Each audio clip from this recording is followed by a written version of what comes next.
Hey guys, welcome to Just Digital People's Questions, Wings and Things, Season 2 in Melbourne. We've got Craig Searle here, who's a director over at Trustwave. Thanks for coming on, mate. Thanks for having me. This is pretty exciting. Yeah, it's exciting and nerve-wracking at the same time. Yeah, I got to say, I'm not sure if it's an ominous sign or not that the sources have the same name as my wife, so I'm not sure if that's a good sign or not, but I'm sure we'll soon find out. The Blair's death source. Yes, yeah. That's right. Yeah. They're all called Death. So yeah. Hopefully not. Yeah. So the format: 5 questions. 5 wings. We'll take a bite and we'll basically have a conversation, struggle through it. There's milk. There's all the goodies, and at the end we can treat ourselves to some donuts. Because apparently it helps according to Gordon Ramsay on Hot Ones. Oh, so. If Gordon says so, then it must be true. Right, we'll fire in. I think just for a bit of fun, what we can do, I'll pour first, then you can pour the next one, depending if you want to punish me or not. All right, let's do it. Got yourself a bit of KFC chicken. That's not a plug. Right, 3, 2, bottoms 1, up. bottoms down. Not bad. Not bad. So, background, really interesting. Obviously, BAE Systems, one of the founders of Trustwave as well. So, I suppose, what are your key drivers? What has been the key factor behind your success over the years? Yeah, so I was one of the co-founders of Hyvent, and then Hyvent was acquired by Trustwave in late 2018. So I guess for me, one of the things I attribute to the success is working with great people. I've had the benefit of being able to work with some really brilliant people throughout my career. So my co-founder at Hyvent, Nick Elsmore, is also sort of very well known in the industry, and I've got the benefit of having had a shared career path with Nick, and we're very close. So that was great to sort of start Hyvent with him, go through the startup journey, and then exit courtesy of Trustwave, and now we still work together. Nick's the global director for consulting at Trustwave, and I'm the Australian director. Probably the other thing I think is that security is one of these industries where you really have to be quite passionate about it in order to survive. Of the various IT disciplines, I think security is probably the one that's most subject to change over time. And so if you're not passionate about it, you cannot keep up with all the various trends that happen over time, both at a technology level, the industry, people, all of those sorts of things. And it really is sort of in a bit of a boom, and has been for some time. And in order to stay relevant and stay current, you've got to be passionate about it. Otherwise, you just won't invest the time and effort required. You handle that really well. Fuck, that's hot. Yeah, I am struggling right now. Yeah. I think my tongue's burning off. How did you find it? Was it a good burn, or because it's only gone up from here? That's all right. It's an all right start, but geez, if it rants up from here, I'm in trouble. Yeah, I always find though that the first one is the hardest because it hits you, but then you just kind of go a bit numb, both mentally and physically. Yeah. So number 2, like I say, you can do the honors. Oh Jesus. Okay. I'm not sure if more chicken is a good thing or not. Bottoms up. That one's tasty. Yeah, it's nicer. It's not chemical. So question number 2, obviously there's been a lot in the news about some large-scale data breaches that we've seen. Yep. So I suppose, what are the biggest mistakes that you've seen businesses making that can lead to these big occurrences?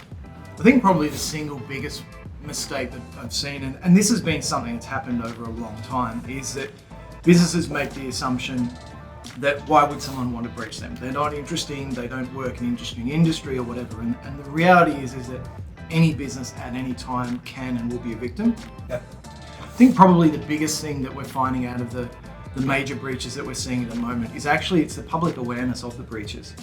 There's been the major ones happening at the moment, like Optus, like Medicare. They're getting all the attention. But in actual fact, there's been approximately 20 publicly declared breaches over that timescale that aren't widely known and that aren't getting talked about in the media. So breaches are, to some degree, sort of almost an everyday occurrence now. Yeah. And the media chooses which ones gets the spotlight and not. But really, breaches are now becoming part of the day-to-day business of being on the internet, and so organisations need to sort of accept that part of being on the internet is that there is a very, very real risk that you will be subject to a breach, and so you need to sort of structure your business accordingly around that. So, one of the things that I think has been a big learning for a lot of people out of these major breaches is the volume of data that organisations hold and the level of detail of that data that they hold about individuals. And so a lot of businesses are now starting to look at making decisions around, do we actually need to hold that much data anymore? Like, why do I need to hold 10 years worth of data if a customer is only a customer of ours for 5? Why hold an extra 5 years worth of data? And I think that's probably where organisations will head is what we refer to as backburning of data. So in the same way you backburn your old dry grass and that sort of thing to prevent a major bushfire at a later date, organisations, I would now absolutely encourage them to look at the data and go, do we need all of this? Either that level of detail about an individual or that volume of data overall, and reduce it down to a bare minimum. So in the event that there is a breach, the amount of impact that breach has is lessened. Yeah, I've started to lose feeling in my face. Wait till it hits you soon. We'll move on to the next one. Who did the last time? Was it you or me? It's your turn now. It's my turn now. Get yourself a bit of chicken. Did you find that the more chicken helped? Yeah, more chicken is definitely the trick. Yeah, okay. Yeah, there you go. Thank you.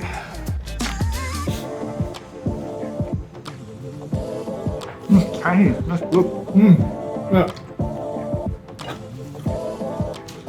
So, obviously, really interesting, successful career. You've managed to set up businesses as well as make the sale and exit them as well. So, I suppose if there's anyone out there that is looking for advice, I mean, what's the biggest factor, do you think, in setting up and then exiting? Probably I would say not to underestimate the value of a co-founder. Yeah. I've said this publicly before, but I don't think that Hyvant would have been as successful as it was without having Nick or I. Having a co-founder I believe is incredibly important, because it's about having someone that sort of shares the vision, but also you have various strengths and weaknesses. You have someone that can carry the load from a business sense or even an emotional sense and all those sorts of things. Like being a founder of a business, of a startup, is incredibly difficult, and trying to do it by yourself at times is probably a step too far. So I think actually having a co-founder on that journey is super, super important, because it gives you that extra set of hands, someone to talk about, having shared ideas and all of those sorts of things, because over the journey you will absolutely have good days and bad days, and if you can find a way to have sort of good days and bad days at different times, then it all starts to even out. Does the milk help? It does. I'm all right so far. You're right? I think I'm numb. Yeah. I think that's probably the key, is just to get it over and done with early, and then I think you do better than me at this point, I think. Question number 4. So we'll dive in. No surprises, it's called death again. I think, is it you that's got the honour on this one? It's me this time, yeah. Lovely. I think number 3 is still the best. Yeah, that's no chemical again. So as a leader in obviously cybersecurity and in general across IT, I think what we all know is that there is a lack of diversity coming through within cybersecurity at the ground level. So I suppose, what do you think, what changes could be made to allow for better diversity in the future? Yep. So this is actually a bit of a discussion that we had internally within my team in Trustwave recently. And one of the things I sort of, in doing a bit of reading and talking to various people, I think there is a point where an organisation goes from diversity being a byproduct of them just out looking in the market for the best people and saying, like, I don't care if you are whatever ethnicity, whatever gender, whatever sexual preference, like whatever it is, we just want the best people. And so to some degree you can achieve diversity that way. But there comes a point where you actually have to make a deliberate decision to pursue diversity and actually put things into place in order to seek out specific types of people from specific walks of life, backgrounds, whatever it is, Otherwise, you will end up with a less diverse team. So we talk about it as being like deliberate diversity. And so we've done programs around looking for specific skills, specific types of people with these specific skill sets. Yep. And if it takes a bit longer to find those people, so be it. But it is important to make the deliberate decision that you are looking to try and address. It might be to say that we want more women in our team, or we want more neurodiverse people in our team, or we want people of different ethnicities, whatever it might be, and sort of set a plan and go, okay, we're going to go after it. How was that one? That was all right, actually. I think that one's probably the best of them so far. Well, we're nearly there. I think we're on the last one, I think, aren't we? Yeah, absolutely. Yeah. I think it's me, my turn. This one's you. Let's do this. Choose your morsel, Yeah. and then we will round it up. How much more death? Like, what level of death is this? This one is, I think 900 times hotter than a jalapeno. That one's fine. Did Yeah. we do them in the wrong order? I don't know, because I do think at the start, the first one really, really gets you.